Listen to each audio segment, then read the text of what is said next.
아직 표현하기를 어려워하는 아이한테 다짜고짜 남발하면 말하기에 자신감을 잃을 수 있겠죠. 안녕하세요. 구독자분들이 도희의 언어 발달에 대해서 궁금해 하셔서 오늘은 언어 발달을 주제로 가지고 왔습니다. 듣기와 말하기, 즉 음성 언어가 발달하는 0, 3세 시기에 어떻게 말하기 발달을 도울 수 있는지 시기별로 세세하게 알아보도록 해요. 먼저 우리 아이들의 첫 말하기 시작은 언제일까요? 바로 울음이 첫 말하기의 시작입니다. 아이는 아직 말을 할 수 없기 때문에 모든 것을 울음으로 표현을 해요. 이때 아이가 불편함을 표현했을 때 어른이 즉각적으로 반응해 주는 것이 중요합니다. 이를 통해서 이 사람은 믿을 만한 사람이구나, 이 세상은 안전한 곳이구나 하는 신뢰감을 형성하게 됩니다. 그래서 엄마가 아이의 의도를 파악하고 아이가 전하는 메시지를 잘 알아듣게 되면 이후 몸짓이나 언어 표현으로 잘 나아가게 됩니다. 근데 솔직히 어떻게 알아요? 그래서 저도 이 시기가 조금 힘들었던 것 같은데 다행히 울음으로만 표현하는 기간이 그렇게 길지는 않습니다. 이제 2, 3개월이 되면 초기 옹알이를 시작합니다. 이 시기에는 발성놀이, 즉 소리를 내는 연습을 많이 하는데요. 소리를 내려면 먼저 소리를 들어야겠죠. 그래서 이때 우리는 일상생활에서 일어나는 모든 것들을 이야기해 줄 수 있어요. 그렇게 다른 사람의 소리를 들으면서 소리에 더 관심을 갖게 됩니다. 아빠 이제 오고 있대. 아빠 보고 싶지?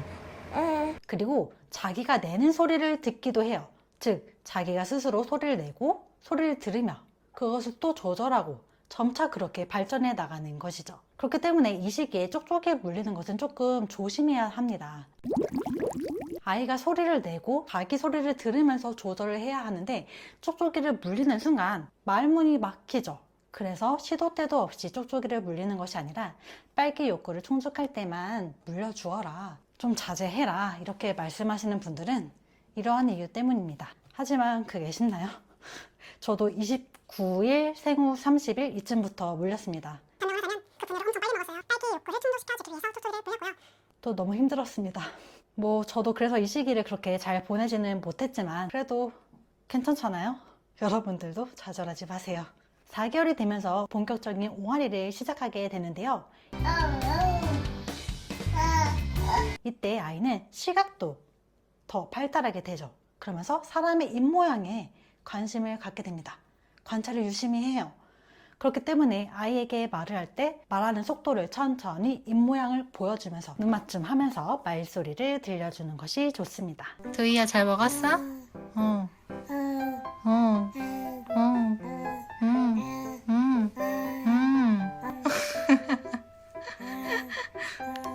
100일 된 걸 알아요, 몰라요?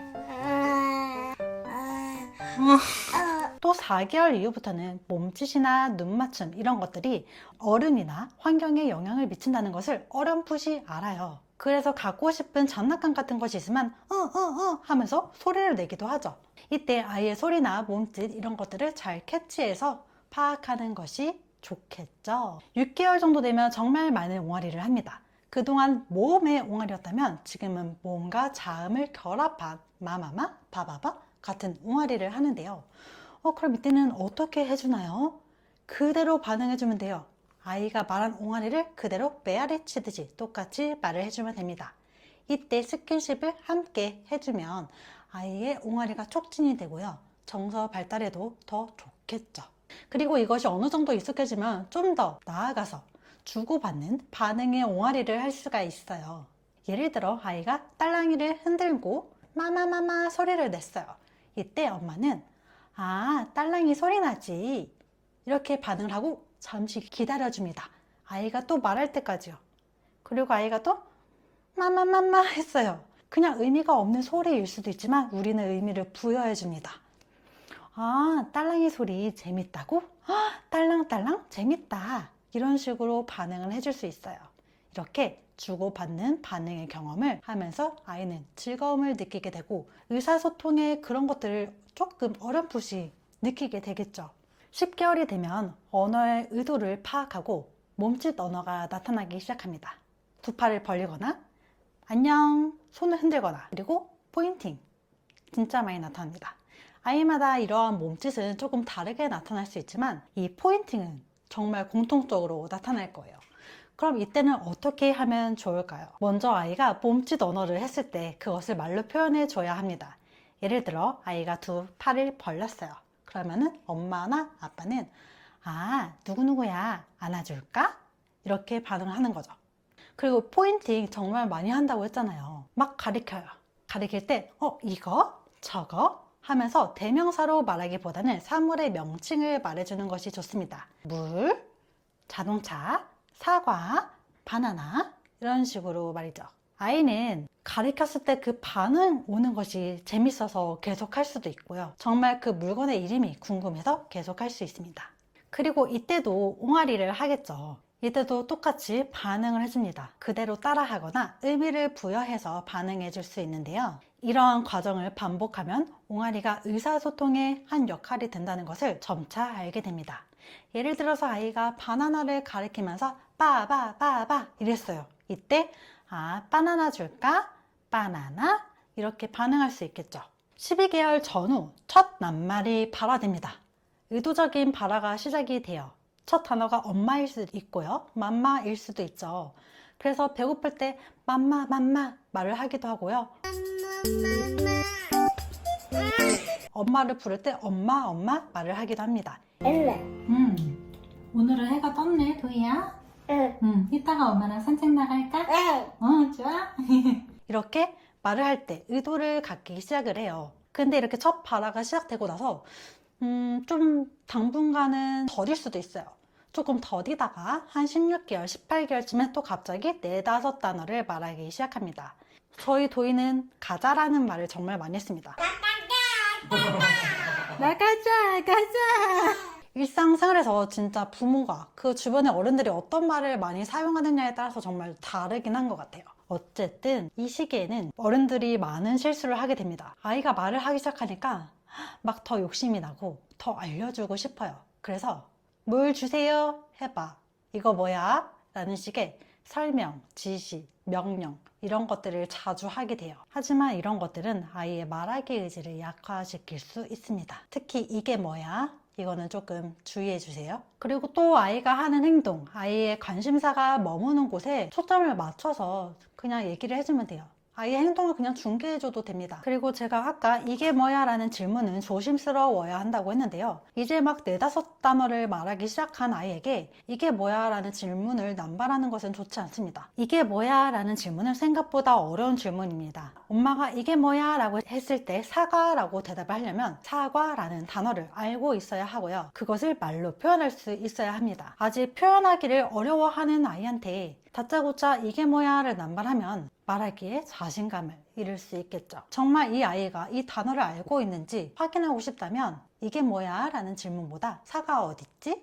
바나나 어딨지? 이런 식으로 가리킬 수 있도록 그냥 하는 것이 좋습니다. 이게 뭐야? 라는 질문은 정말 아이가 어느 정도 말을 많이 할 때 그 단어에 대한 확신이 있을 때 그 단어를 말할 수 있을 때 하는 것이 좋아요. 자, 이제 18개월이 됐습니다. 18개월이 되면 명사를 사용하는데요. 모든 사물에 이름이 있다는 것을 알게 됩니다. 자신의 환경 속에 있는 물건의 언어에 관심이 많기 때문에 그 주변의 명칭을 알려주는 것이 가장 좋고요. 만약에 아이의 환경에 데려올 수 없는 코끼리, 곰, 호랑이 이런 것들이라면 피규어나 실물에 가까운 그림카드 같은 것이 도움이 될 수 있겠죠. 하지만 실물이 가장 좋다는 것을 기억해 두시면 좋겠습니다. 20개월이 되면 두 단어 문장을 사용합니다. 전보식 문장이라고도 하죠. 보통 아이들이 50단어를 알게 되면 전보식 문장을 사용하는데요. 물 줘, 아빠, 맘마, 이런 식으로 말이죠. 전보식 문장을 사용하는 시기에는 그에 맞는 반응을 해주는 것이 좋습니다. 무언가 장황하고 복잡한 문장으로 설명하기보다는 짧고 간결한 문장으로 말하는 것이 도움이 되겠죠. 아이와 똑같이 전보식 문장으로도 말할 수 있어요. 밥 먹자, 집 가자, 구독, 좋아요. 조합으로 말을 하면 도움이 되겠죠. 그렇다고 아침부터 자기 전까지 전보식 문장으로 말하라는 건 아닙니다. 그리고 24개월이 되면 단어 조합을 시작으로 문법적인 요소도 포함이 되기 시작하는데요. 아빠 가, 엄마 가 이렇게 얘기했던 아이가 아빠랑 엄마랑 가자 이렇게 말을 할 수 있게 됩니다. 이처럼 단순히 두 단어 조합이 아닌 문법적인 요소가 포함되어 나타나는 것이죠. 24개월 이후에는 그야말로 사고의 폭발이 일어납니다. 단어를 조합하고 문장을 만들고 문법적인 개념을 익히게 됩니다. 아빠 회사 갔어. 더 먹고 싶어. 친구랑 놀자. 이처럼 3, 4 단어를 사용해서 문장을 만들어요. 이 시기에도 역시 아이의 말에 반응을 해주고 아이가 한 말을 확장된 문장으로 다시 말해주면 도움이 되는데요. 예를 들어 엄마 우유 줘 라고 했을 때 엄마가 우유 줄까? 여기 있어. 이런 식으로 확장된 문장으로 말할 수 있겠죠. 또 이 시기는 정체성이 시작되어 아니야, 싫어 이런 말을 입에 달고 삽니다. 엄마가 뭐 하자고 하면 다 싫대요. 청개구리 같은 모습들이 정말 많이 나타날 거예요. 자기 의지를 표현하는 건데요. 그래서 부모가 억지로 어떤 것을 가르치려 하기보다는 아이가 지금 관심 있어 하는 것, 흥미있어 하는 것에 초점을 두어서 언어적 상호작용을 하는 것이 좋습니다. 그리고 이제 거의 끝났어요. 이제 32개월, 36개월 사이쯤에 나라는 단어가 출현하게 됩니다. 정체성 발달에 매우 중요한 시기가 된 거죠. 나라는 단어를 사용함으로써 내면의 정신적 정체성이 표현되고 또 인정받기를 원합니다. 그리고 또 일상생활을 재현하거나 역할놀이, 상상놀이도 가능해지는 시기인데요. 놀이를 통해서 이야기를 만들고 문장을 사용하면서 언어 발달이 이루어집니다. 자, 이렇게 언어 발달에 대해서 살펴보았는데요. 계열수가 딱딱 맞아 떨어지지 않을 수는 있습니다. 전체적인 흐름을 참고하시면 좋을 것 같아요. 그리고 아직 언어가 트이지 않아서 이제 고민이신 분들이 있는데 그 기준점을 살짝 말씀드리면 18개월은 한 단어, 24개월은 두 단어, 36개월은 세 단어 문장을 기준으로 하고 있습니다. 뒤늦게 말이 트이는 아이들도 있지만 36개월이 됐는데도 좀 어렵다 하시는 분들은 전문가를 찾아가는 것을 권장합니다. 근데 이런 경우는 참 많이 본 것 같아요. 24개월인데 아직 단어 정도만 말을 하거나 단어도 잘 말하지 않는 경우가 있는 거죠. 보통 이런 친구들을 보면 되게 조심성이 많고 완벽주의 성향이 있는 친구들이 있더라고요. 이런 아이들은 부모가 언어적 환경 조성만 잘 해줬다면 26개월, 28개월쯤에 바로 문장이 나오는 경우가 있더라고요. 그래서 너무 걱정 안 하셨으면 좋겠고 그럼에도 불구하고 불안하다면 전문가를 찾아가시면 되겠습니다. 원래는 정말 하고 싶은 말이 많았는데 정말 핵심적인 내용만 골라서 최소화하려고 노력을 많이 했어요. 그래서 설명이 조금은 연결이 되지 않는 부분, 좀 미흡한 부분도 있었을 거예요. 부족한 부분이 있다면 다음 영상에 또 추가해 보도록 하겠습니다. 누군가에게는 도움이 됐으면 좋겠습니다. 오늘도 조금 다소 부족한 영상 끝까지 시청해 주셔서 감사합니다. 제가 이게 핸드폰 카메라로 찍는데 카메라가 옆쪽에 있다 보니까 좀 정면을 보는 것 같지 않은데 이거 어떻게 찍어야 되는 거지?